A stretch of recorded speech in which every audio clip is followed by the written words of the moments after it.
अस्सलामुअलैकुम दोस्तों, सौफ सीरियल दौला वजाईंदा नई एपिसोड में छा थींदो ऐं छा थियण वारो आहे।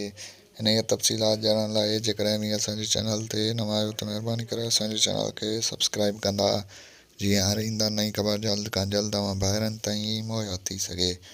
दोस्तों, हाणे हलूं था ड्रामे जी तफ़सीलात जी तरफ़। तव्हांखे ॾेखारियो वेंदो त ईंदा नई एपिसोड में मंसूर खान वटि कुझु माण्हू ईंदा, उनखे चवंदा त असां तव्हांजी हेल्प कयूं था, असां मिठाल खे ॻोल्हण में तव्हांजी मदद कंदासीं। तंहिंखां पोइ मंसूर खान सां जेको आहे धोखो करण जी कोशिशि कंदा त मंसूर खान पहिरियां उते पंहिंजे साथी बीहारे छॾींदो ऐं तव्हांखे ॿुधाईंदा हलूं त तंहिंखां पोइ जेको आहे सो मीर जो जाफ़र ख़ान जो जेको बि मनसूबो हूंदो उहो रद्द थी वेंदो।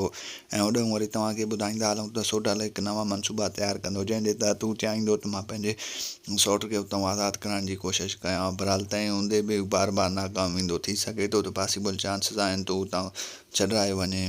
और तव्हांखे ॿुधाईंदा हलूं त मंसूर खान हाणे जेको आहे सो मुराद खे ऐं होॾऊं वरी राज़नि वारनि खे मारण जी फुल कोशिशि कंदो। हू चवंदो त हीअ ॿई धुरियूं पाण में विढ़णु, उन जो फ़ाइदो मां वठां। ऐं तव्हांखे ॿुधाईंदा हलूं त कूंज बार बार करां निकिरण जी कोशिशि कंदी, बहरहाल उन जूं समूरियूं कोशिशूं नाकाम वेंदियूं। आख़िर जेको आहे सो हाणे मुराद खान खे तमामु जल्द ख़बर पइजी वेंदी त जेको आहे सो असां सां धोखो मंसूर खान न कयो आहे, बहरहाल मीर जाफ़र ख़ान कयो आहे। तमामु जल्द उन्हनि खे हक़ीक़त जी ख़बर पइजी वेंदी ऐं उहे मंसूर खान ॾांहुं रवानो थींदा।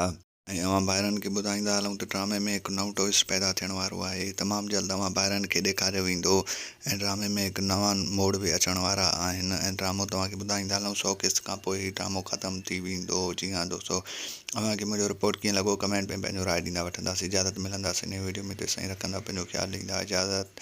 अल्लाह हाफ़िज़।